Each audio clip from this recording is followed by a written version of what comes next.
Wow, you were close. Is this wet? I got a new slider grip. Threw it yesterday. It's high key nasty. Yeah? Yeah.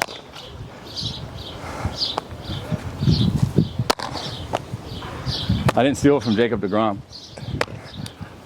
We just happen to have the same one. Oh, sorry. That got on me quick. Yeah, sorry. So the only thing I've never actually hesitant to do it right now. Yeah, bro, it's the worst time to do something in regards to It's like arm August. action. This is my take on like in-season mechanical adjustment though, is like focus on the lower half all you want. Yeah. I really think like lower half is very simplistic to kind of be conscious mentally with. Right. But like as soon as it comes to like the arm action, Oh yeah. the hand is the thing that throws the ball. Right. Like that's where it gets tricky. Right. Early on when I was really going well. Uh-huh. And I think I was getting to a bit more of a turn here. And that was able to get me in my glute a little bit more as I came down. Yeah. And I think that's why my direction of the plate was better, my command was better. So that's what I would honestly like, when we were talking last night, I was gonna see if you wanted to go into like a mechanical kind of conversation with it. Yeah. Because I think the one thing that I see often from you is just like an identification of your misses are usually arm side elevated, which means that your lower half and upper half are working at different tempo of rotation. So like a simple cue that I like to think about with guys like that is either A, point like the heel as you descend, or like point your left butt cheek as you ascend. Yeah. Right? Because that's gonna keep you locked in with your lower half, and in turn I think will help you sync up your upper half as well. So then as soon as you come down to your anchor point, now you can release all of it in time with all that rotational energy. Gotcha. So I think a slight turn of the pelvis a little earlier will kind of get me like there. a little shift. Yeah. Like a little kind of counter rotation, if you will. I really like that Hector Barrios guy's book. I like everything he teaches. I love it. And that's all that matters. Yeah. But you know how people are. Right. Honestly, that's something that I try to do too, is like when I descend, I try to like extend my leg. I noticed that. Because when I extend my leg, I feel like I have better like spatial awareness. And if I extend my leg, I feel like I can keep that front leg like from leaking, or my pelvis from leaking. Because what happens is I'll start to like early rotate. Exactly. So if I can kind of like come down with it straight, then I can feel like my foot being turned and my pelvis staying like locked in. Yeah. But I just think it delays that rotation for me. Right. The hardest part about like what I think you do is like the constant timing of the two upper half and lower half. Yeah. Because like there's some times where I think your lower half goes slower than, and your upper half obviously wants to accelerate, and then they kind of miss time. To be freaking on time every pitch is the easiest thing ever, right? Yeah. Or did it? Yeah, no doubt.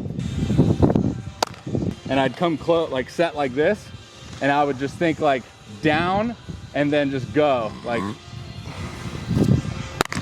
you know? And it's crazy how much it like elongated my stride. Oh yeah. No, what you call that, but. Extension. Yeah. But extension goes into like pitch deception as far as like perceived velocity. And then you have like pitch profile deception with like your data. Yeah. Like what the ball does in flight. Right.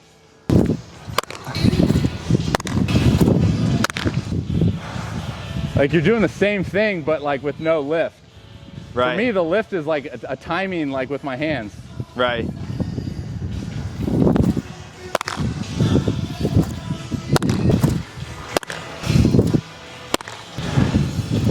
It definitely takes me though like an off-season program and like a spring training before I actually start throwing hard though. Yeah. Like this off-season, I was like 96.8, one pen. Yeah. One pitch, one time.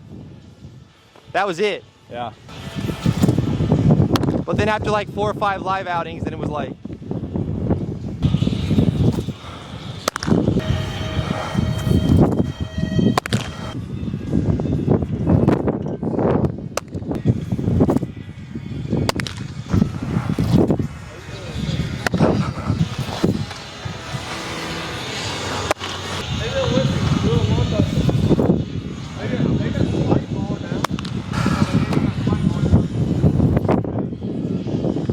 there was a team.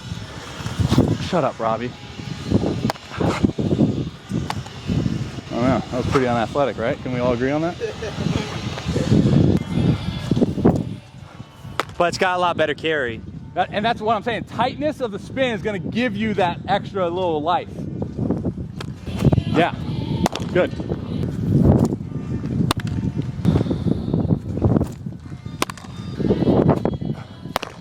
But like, you want the one that's like straight, true, and then last second, like, ah! Yeah. Instead of what, like, and I know you're kind of going like 60-50%, but it's like that predictable kind of like two-seam, right? Yeah. Oh my gosh, I'm so sorry. Are you throwing that four-seam or two-seam? Two. Two? Up on the four seam. Yeah.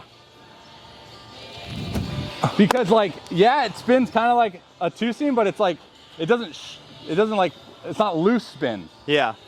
Very similar to your four-seam.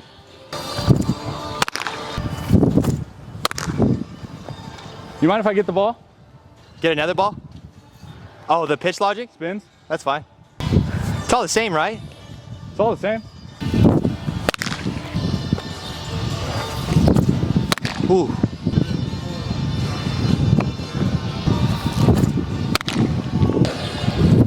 Yes.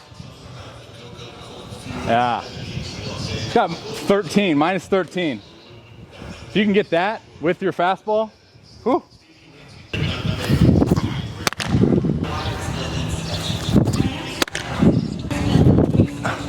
The cool thing about this is it shows you like where your arm slot is.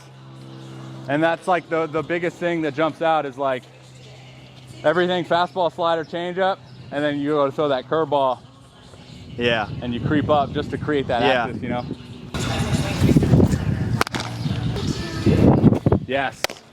And that's okay, like obviously, right? Like it's gonna happen. Right. But the way that I look at it is like the differentiation of the two slider curveball. And that's a drastically different pitch, you know? I can't throw that on flat ground. Like that's why I love the changeup, because it's like I could throw that on flat, 90 feet, splits like yeah, bush.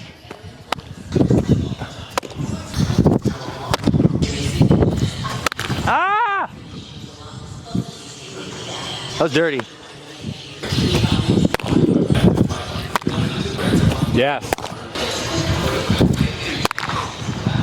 I'm good, yeah. Dude, so look at this. Anytime you have that much, like, obviously you don't want to like over articulate all this stuff, right? But like, if you're throwing a ball 95 and you can keep that movement profile and like pretty low spin too, so essentially you're giving the ball like a ton of opportunity to drop and move, right? And with that efficiency, like those two arrows pretty close together, we're talking like elite of the elites.